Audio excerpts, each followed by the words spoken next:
आज संजय सिंह को तो बेल मिल गई, लेकिन केजरीवाल और मनीष सिसोदिया अभी जेल में हैं। शराब घोटाले का मामला और बड़ा और व्यापक होता जा रहा है। क्या आपको लगता है इसको लेकर कोई राजनीति हो रही है या इसको लेकर कोई पर्टिकुलर पॉलिटिकली यूज हो रहा है वेपन की तरह? देखिए ब्रजेश जी, मैं आपके कार्यक्रम के माध्यम से सबसे पहले तो आम आदमी पार्टी के नेता संजय सिंह जी को बधाई देंगे कि बहुत बहादुरी के साथ भारतीय जनता पार्टी से लड़े, बहादुरी के साथ जेल गए और देश की भरोसा किया। और हम आप पूरा देश किसी से पीड़ित हो जाए, किसी के साजिश का शिकार हो जाए, कोई गलत आरोप लगा दे, हम ये उम्मीद करते हैं कि न्यायपालिका न्याय देगी। तो हम सर्वोच्च न्यायालय को भी धन्यवाद देंगे और संजय सिंह जी को धन्यवाद देंगे। जिस बहादुरी के साथ लड़े, तो वो एक अपने आप में मिसाल है। जहां तक सवाल भ्रष्टाचार का है, तो भ्रष्टाचार अगर हुआ है और भारतीय जनता पार्टी जो कहती है कि भ्रष्टाचार का जो बीच की कड़ी है, जिसमें आम आदमी पार्टी के सारे बड़े नेता गए हैं, उस कड़ी ने बीजेपी को कितना चंदा दिया है, उस व्यक्ति के खिलाफ क्या हो रहा है, उस व्यक्ति का पिता इन्हीं के पार्टी के गठबंधन से उम्मीदवार है, वही सरकारी गवाह हो गया है। देखिए, मैं भारतीय जनता पार्टी के प्रवक्ता को सुन रहा था, वो कह रहे थे ईमानदारी से काम होता है। हम इस बात को स्वीकार करते हैं आपके कार्यक्रम में। क्या माननीय प्रधानमंत्री जी कुछ काम बहुत ईमानदारी से करते हैं, झूठ ईमानदारी से बोलते हैं, चंदा चोरी ईमानदारी से करते हैं, कोरोना में घोटाला ईमानदारी से करते हैं, पीएम केयर फंड का घोटाला ईमानदारी से करते हैं, जुमले ईमानदारी से बोलते हैं और झूठी गारंटी भी ईमानदारी से देते हैं, पिछड़ों का हक ईमानदारी से छीनते हैं, पिछड़े दलितों का आरक्षण ईमानदारी से छीनते हैं। तो आप सोचिए ना, आप भारतीय जनता पार्टी 2014 में किन मुद्दों पर आई थी और पूरे 10 साल किन मुद्दों पे काम किया? आज के घटनाक्रम के बाद आप लोगों का जो गठबंधन है इंडिया अलायंस, उसको कोई ताकत मिली या नहीं?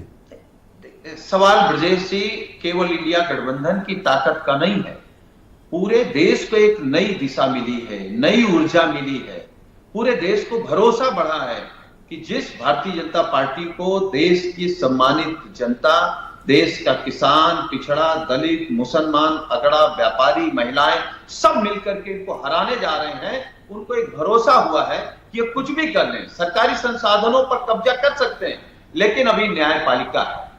मैं ब्रजेश जी अपनी बात पूरी कर लूं। मैं कह रहा था 2014 में भारतीय जनता पार्टी किन मुद्दों पर आई थी? महंगाई के खिलाफ, भ्रष्टाचार के खिलाफ, गिरते हुए रुपए के खिलाफ, गरीब की मदद करने के लिए, बेटियों को बचाने के लिए।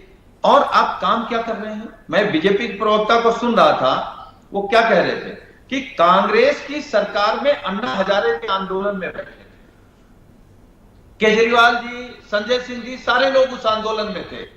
हम कम से कम कांग्रेस को इतना तो धन्यवाद देते हैं कि थोड़ा बहुत इस्तेमाल करती थी ईडी सीबीआई का, कांग्रेस भी करती थी, उसमें कोई दो राय नहीं है। अच्छा, लेकिन कम से कम इतनी आप तो दो तरफा पीड़ित हो, इनसे भी और उनसे भी। नहीं, कम से कम ब्रजेश जी कांग्रेस की सरकार में इतनी नैतिकता थी कि अन्ना हजारे जैसे आदमी अगर उनके खिलाफ रामलीला मैदान में उनके भ्रष्टाचार के खिलाफ बैठे रहे तो उनको जेल नहीं भेजा। अरे सर, लोगों ने देखा बाबा रामदेव जी के साथ, इतने बड़े योग गुरु सर, उनके साथ क्या हुआ दिल्ली पुलिस ने किया, पूरे देश ने देखा सर, जान बचाकर बेचारों को भागना पड़ा था। तो इसीलिए तो कांग्रेस सरकार से चली गई। अब देश ने सोचा कि कांग्रेस को हटाया था। दूसरा, आपने कहा कि भ्रष्टाचार को मुद्दा बनाया 2014 में।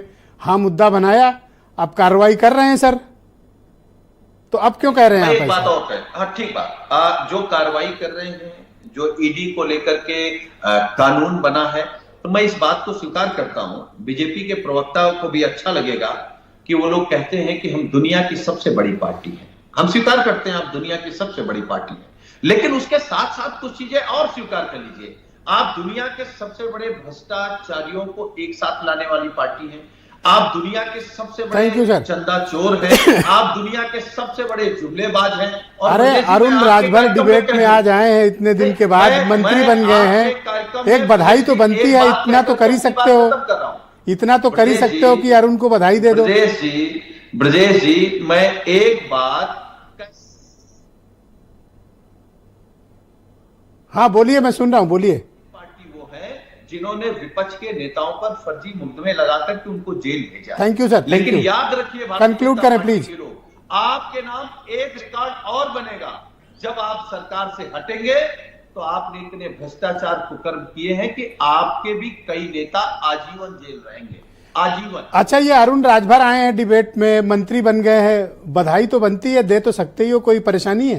नहीं, बिल्कुल उनको बधाई, उनके दल को बधाई, उनके पिताजी मंत्री बने हैं माननीय ओम प्रकाश राजभर जी को बधाई, और हम आपके कार्यक्रम में बधाई भी दे रहे हैं। और ये भारतीय जनता पार्टी की सरकार में मंत्री हैं, होशियारी से काम करिएगा, वरना आपको चोर भी बना देंगे, बेईमान भी बना देंगे और जेल भी भेज देंगे। जब आप अपने बहुत शुक्रिया आपका। मैं अरुण राजभर को सीधे